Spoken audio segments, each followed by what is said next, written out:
As a compensation म्हणून त्यांनी एक 42 फ्लोअरला दुसरी रूम ऑफर केली आहे। या रूम आम्हाला कितीला पडल्या ते प्राइसिंग थोडी सरप्राइजिंग आहे। हे 4 आकडा आहे, अशुभ मानतात वाटतं।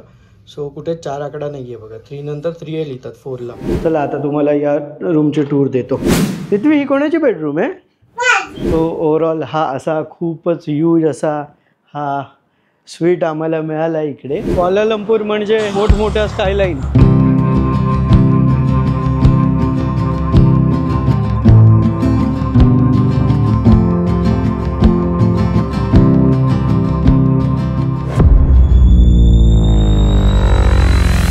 रित्वी तू कुठे आहे? अरे बाथटब मध्ये काय करते रित्वी तू? आंघोळ करते, मजा आली आहे तुला? सुप्रभात मित्रांनो, स्वागत आहे तुमचं आणखीन एका नवीन व्हिडिओमध्ये। आत्ता मी आहे मलेशियाच्या क्वालालंपूरमध्ये आणि या प्रॉपर्टीमध्ये आम्ही काल स्टे केलेला, म्हणजे कालच आम्ही इंडियातून मलेशियाला आलो आणि हे छान एक स्वीट रूम बुक केलेली आम्ही। आणि इथून दिसणारा व्ह्यू तर तुम्हाला आता दाखवलाच, लास्ट टाईमही दाखवला, पण रूमच इतकी सुंदर आहे की सारखं सारखं दाखवत राहावं असं वाटतं व्ह्यू आणि बघत राहावं असं वाटतं। ही बेडरूम होती आमची छानशी, इथून पण सेम व्ह्यू होता। आणि ह्या रूमची मेन हायलाईट म्हणजे हा बाथटब आणि ही खूपच ह्यूज अशी असा बाथरूम। सो पुन्हा ही रूम दाखवण्याचं कारण म्हणजे आता आम्ही या रूमला चेकआउट करून आम्ही यांच्याच प्रॉपर्टीच्या दुसऱ्या रूममध्ये चाललो आहे। दुसरा ॲक्च्युली याच्यासाठी कारण आम्ही ही रूम 40 फ्लोअरवर बुक केलेली, बट काही कारणास्तव ती ऑलरेडी त्यांनी दुसऱ्याला दिल्यामुळे आम्हाला ते देऊ शकले नाही। बट त्याचा ॲज अ कॉम्पन्सेशन म्हणून त्यांनी एक 42 फ्लोअरला दुसरी रूम ऑफर केली आहे, जी याच्याहून बरीच मोठी आहे, बट त्याच्यात बाथटब वगैरे नाही आहे। ती आय थिंक फॅमिली रूम आहे आणि आता मी त्या रूममध्ये चाललो आहे। 42 फ्लोअरला आहे ती, सो त्या रूमची टूर देतो। आणि आता हा जो काही घोळ झाला त्याचा ॲज अ कम्पन्सेशन म्हणून मलेशियामध्ये जनरली कसं होतं, आपण अर्ली चेक इन केलं तर आपल्याला एक्स्ट्रा पैसे द्यावे लागतात। सो त्यांनी ते जे एक्स्ट्रा पैसे होते 50 रिंगेट ते त्यांनी माफ केले, म्हणजे 1000 रुपये माफ केले। या रूम आम्हाला कितीला पडल्या ते मी आता नाही सांगणार तुम्हाला, उद्या जेव्हा ती रूम आम्ही चेकआउट करू ना तेव्हा सांगेन तुम्हाला, कारण प्राइसिंग थोडी सरप्राइजिंग आहे। सो तुम्हाला उद्या सांगेन, तोपर्यंत तुम्ही गेस करू शकता, म्हणजे विचार करू शकता की कितीला पडली असेल, किंवा आत्ताच जाऊन कमेंट करा की कितीला पडली आणि मग ॲक्च्युअलमध्ये पुढे जेव्हा तुम्हाला ऐकायला येईल तेव्हा मग मॅच करून बघा की कितीला पडली असेल। कालपर्यंत आम्ही या 13 फ्लोअरवर होतो राहिला आणि आज आता या 42 फ्लोअरला शिफ्ट होणार आहे। या रूममध्ये बाथटब नाही आहे, बट हायर फ्लोअरला रूम आहे बघा। 48 माळ्याची बिल्डिंग आहे, ॲक्च्युली 48 पण नाही आहे, त्याच्यावरती पण माळे आहेत, त्यांना ॲक्सेस कसं करायचं मला माहीत नाही। आणि आता आम्ही 42 फ्लोअरला चाललो आहे, आपली दुसरी रूम 42 फ्लोअरला। आणि अजून एक गोष्ट, इथे 4 आकडा आहे, अशुभ मानतात वाटतं। सो कुठे 4 आकडा नाही आहे बघा, 3 नंतर 3 लिहितात 4 ला। चला आता तुम्हाला या रूमची टूर देतो। हा बघा, हा खूपच मोठा असा हॉल आणि हा इकडे किचन आणि वेगवेगळे वॉर्डरोब, सगळे वर्किंग वॉर्डरोब आहेत। इथे पण ओव्हन आहे, याच्या आतमध्ये washing machine, iron board, iron वगैरे इकडे। हे बघा, हा छान असा एक डायनिंग टेबल आणि इथून बाहेर दिसणारा व्ह्यू दाखवतो आता तुम्हाला। ॲक्च्युली खालून जो होता तोच आहे, पण आपण एकदम वरती आल्यामुळे एलिव्हेट झालं आहे। समोरचा लेक व्ह्यू खूपच क्लिअर येतो इथून, त्याच्यात छान फाउंटेन चालू असतो, आय थिंक दुपारी वगैरे चालू होतो। सो तो फाउंटेन दिसतोय, हे बघा इथून अजून एलिव्हेटेड व्ह्यू आहे बघा, किती छान व्ह्यू आहे। आणि हे बघा हिला इकडे पण या साईडला पण व्ह्यू आहे, फुल विंडोज आहेत। हे बघा इकडून दिसणारा व्ह्यू बघा, खाली हायवे वगैरे चालला आहे, गाड्या चालल्या आहेत। आम्ही ज्या आधीच्या रूमला राहिलेलो ती ही इथली रूम होती, हे वाल्या स्ट्रक्चरची रूम होती। आणि आता तुम्हाला या रूमच्या आतली टूर देतो। हा तर हॉल झाला संपूर्ण। आता अरे रित्वी तू इकडे काय करते? अरे इकडे काय करतेस? हे बघा किती छान व्ह्यू आहे, रित्वी बघा कशी बसली। हा बेड पूर्ण त्या बाल्कनीला अटॅच्ड आहे आणि या 42 फ्लोअरवरून दिसणारा व्ह्यू। ॲक्च्युली हे 42 पण नाही, हे जरा अजून वरती आहे, 45-46च्या हाईटला। खाली त्यांची पार्किंग किंवा इतर गोष्टी पण आहेत आणि अंडरग्राऊंड तर आहेच, बट थोड्या त्या पण गोष्टी आल्या. सो ॲक्च्युअलमध्ये 45 वगैरेच्या अराऊंड आम्ही आत्ता आहोत लेवलला. आणि सेम इथून दिसणारा व्ह्यू. आणि तिथे ही कोणाची बेडरूम आहे? हे बघा, इकडे एक बेड आहे. हा इथे एक बाहेर बेड लावला आहे त्यांनी. हा इथे एक बेड होता. आणि ही ॲक्च्युअलमध्ये ही वाली बेडरूम मोठीवाली. हे बघा, इथून पण सेम व्ह्यू. हे बघा, इथून पण सेम व्ह्यू. आणि मेन इकडे येऊन अजून एक वेगळा व्ह्यू मिळतो. सो तुम्हाला 3 साईडचा व्ह्यू मिळतो या रूममधून. आणि हा इथून दिसणारा व्ह्यू तर अजून चांगला आहे. ॲक्च्युली ह्या विंडोज फुल विंडोज नाही आहेत, इतक्याच ओपन होतात. सो इथून मी ट्राय करतो तुम्हाला दाखवायला. हा बघा, हा व्ह्यू आहे इकडून. आणि या रूमचा हे बघा, वेगवेगळे वॉर्डरोब दिले त्यांनी. हे बघा, इकडून दिसणारा व्ह्यू. शीतल बसली इथे. कसं वाटतंय शीतल येऊन?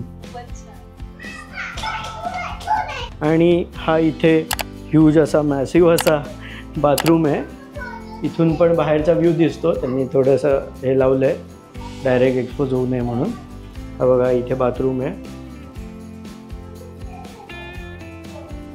आणि फक्त एकच बाथरूम नाही तर इथे पण आणखीन एक बाथरूम आहे. असे 2 बाथरूम दिले आहेत. सो ओव्हरऑल हा असा खूपच ह्यूज असा हा स्वीट आम्हाला मिळाला इकडे. सो आता त्याचा उपभोग आम्ही आल्यावर घेऊ. आता आम्ही फिरायला चाललो आहे. स्वतः जस्ट लगेज आणून ठेवलं इथे आणि आता आम्ही फिरायला निघू. सो कुठे जायचं, काय जायचं, ॲक्च्युअलमध्ये काही ठरवलं नाही आहे. आता एक 5 मिनटात डिस्कस करतो, कारण आम्हाला काय काय फिरायचं आहे ते माहिती आहे, पण केव्हा, कुठे, काय, कसं, आणि बऱ्याचशा गोष्टी स्किप पण होणार आहे. सो आता आम्ही थोडंसं ठरवू एक 5 मिनटामध्ये आणि निघूयात. हे बघा, इथे रिसेप्शन म्हटलं ते निघालो आहे आम्ही. 9 रिंगेटमध्ये कॅब येत होती. आम्ही ॲक्वेरियमला चाललो आहे, KLCC ॲक्वेरियम. सो 9 रिंगेटमध्ये कॅब येत होती, पण माझ्याकडे कॅश जरा पण नाही आहे. सो पहिले पैसे काढावे लागतील. सगळी कॅश संपली होती ती. ॲक्च्युली 200 रिंगेट इथे डिपॉझिट आहेत. ते मला उद्या ही जेव्हा मी रूम सोडेन, ही बघा बाय द वे बिल्डिंग एवढी मोठी आहे. आणि इथे प्रॉपर्टी बुक केल्यामुळे आम्ही KLCC टॉवरला जो व्ह्यू डेक असतो, अप्पर व्ह्यू डेक वगैरे, तो घेत नाही आहे. तेच आपल्याला इतका छान व्ह्यू मिळत असताना काय पॉईंट आहे तिकडे जाऊन हे करण्याची, उगाचच पैसे वेस्ट करण्याची. त्यामुळे KLCC टॉवरला नाही आम्ही जाणार आहे. पण पॅट्रोनॉस टॉवरच्या खाली जो फाउंटेन शो वगैरे असतो तो आजच आम्ही पहिले चाललो आहे आम्ही ॲक्वेरियमला. स्वतः ॲक्वेरियमकडे जातो आहे वॉक करत करत, कारण इथे बाजूला ATM आहे. ATMमधून पैसे काढू आणि पब्लिक ट्रान्सपोर्ट घेऊन बघू. जरा एक वेगळा तो पण फील घेऊ, कारण आय थिंक कॅबच सगळ्यात स्वस्त पडेल, कारण 9 रिंगेट आहे. इथे बऱ्याच सगळ्या गोष्टी महाग आहेत. सो मला माहीत नाही ॲक्च्युअल किती खर्च होईल, पण एक तो पण फील घेऊया बाहेरच्या देशामध्ये. म्हणून म्हटलं की जे पण इथलं पब्लिक ट्रान्सपोर्ट आहे, म्हणजे मी मॅपमध्ये लावलं आहे, तर एक 20 मिनटात पोहोचून जाऊ आम्ही. सो पब्लिक ट्रान्सपोर्ट घेऊन जातो तिकडे. बघा, तसं KLCC टॉवरपासून जवळ आहे. हे आम्ही जे राहिलो एक्सप्रेशन फ्रूट इथेच आहे, आतमध्ये बाजूलाच आहे. इथे मागे ATM आहे. मी पैसे काढायला विसरलो, म्हणजे पुढे आलो त्या ATMला क्रॉस करून. आता परत चाललो आहे मागे. मी बँकेतून पैसे काढले. आता पैसे येतील. 500 रिंगेट काढलेत. आता तुम्हाला देतो अपडेट. ॲक्च्युअल इंडियन किती कट झाले. 4.2% कट करणार असं लिहून आलेलं. रिसिप्ट घेतो, बघू याच्यात लिहून येते का. हां, याच्यात लिहून आलं आहे कितीचा रेट आहे. एक्सचेंज रेट 4.5% त्यांनी कट केले. इंडियन किती कट झाले फुल डिटेलमध्ये लिहून आले मी बँकेत. आता पुढे बस स्टॉप आहे. तिथून 402 नंबर बस जाते पुढच्या बसस्टॉपवरून. तिथे चाललो आहे आम्ही. 3 ते 4 मिनटाचा वॉक, 500 मीटर अंतर होतं. क्वालालंपूर म्हणजे मोठमोठ्या स्कायलाईन आणि कुठेही बघा मोठमोठ्या बिल्डिंग. आणि हे बघा छान बनवलं आहे यांनी. फुटपाथ आहे आणि इथे छान चालायला बनवलं आहे. इथे पुढेच बस स्टॉप आहे कुठेतरी, तिकडे चाललो आहे. इथले रस्ते खूपच सुंदर, खूपच प्रॉपर बनवले त्या लोकांनी. ॲक्च्युली यांचं रोड नेटवर्क खूप स्ट्रॉंग आहे, त्याच्यामुळे हा देश आपल्याला प्रगत असल्याचा फील येतो. तर बघा कुठेही बघितलं ना छान बिल्डिंग, मोठमोठ्या बिल्डिंग. हा इकडे मागे बस स्टॉप आहे, तिथे चाललो आहे आता. आणि ही आपली इकडे टॉवर मागे. आता येईल बस तिची वाट बघतोय. जर लवकर आली नाही तर कॅब करून निघून जावं लागेल, कारण त्या बसची वाट बघण्यात फार टाईम घालवण्यात काही पॉईंट नाही आहे म्हणून. हे बघा किती छान आहे सगळं. पृथ्वीला लागलं आहे ना थोडं, त्यामुळे रडते. बराच वेळ वाट बघितली बसची, बस काही येत नाही आहे. म्हणजे 10 मिनटं झाली, म्हटलेलं 10 मिनटं थांबू, अदरवाईज कॅब बुक करू. आणि आता ग्रॅब ॲपच्या थ्रू कॅब बुक करतो आहे. ॲक्च्युली इनड्राईव्हवर आणि ग्रॅबवर मी दोन्हीकडे फेअर चेक करतो, जो पण चिपर देईल तिकडून करतो. स्वतः ग्रॅबनी दिला आहे, सो कॅब आली की जाऊ. 10 रिंगेटमध्ये तिकडे सोडेल. आता कॅबमध्ये बसलो आहे आणि चाललो आहे KLCC टॉवरला.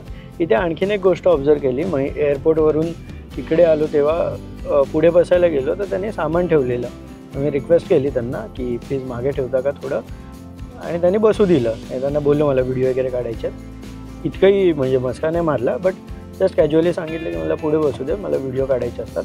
तर त्याने ते सगळं क्लीन केलं आणि मागे बसू दिलं. आणि त्यानंतर आम्ही जेवढा पण कॅबमध्ये बसतो आहे ते बघा पुढे सामान. इथे काय सीन आहे मला माहीत नाही. पुढे सामान ठेवून देतात, म्हणजे मे बी पुढे बसावं नाही की इथे अलाउड नाही आहे, काही आयडिया नाही आहे. अलाउड नसतं तर मला त्याने पण बसू दिलं नसतं, बट त्याने तर बसू दिलेलं. सो माहीत नाही नक्की काय सीन आहे, बट पुढे जनरली बसू नाही देते लोक. इथे KLCC ॲक्वेरियमच्या इथे उतरलं आहे आणि इथे 7-11 दिसलं. मी ॲक्च्युली थोडंसं काही लाईट खाऊन आलेलो आणि आता इथे काहीतरी खाऊया म्हटलं. स्वतः 7-11मध्ये चाललो आहे काहीतरी खायला. तर इथून हे चिकन पॉपकॉर्न घेतले 7-11मधून. हे चिकन बॉल स्क्युअर घेतले आहेत. हे त्यांची प्राईज आहे 2.2 रिंगेट आणि ते चिकन पॉपकॉर्नची 6.9 होती. ॲक्च्युली हे असं इथे वेगवेगळे ठेवले आहेत. तुम्हाला जे काय हवं असेल ते घ्यायचं आणि इकडे पेमेंट करायचं. आणि आम्ही हे 2 घेतले. सामान ठेवलेला असतो. आता मी हे गरम करू आणि खाऊ. तर इकडे ॲक्वेरियाला आलो आहे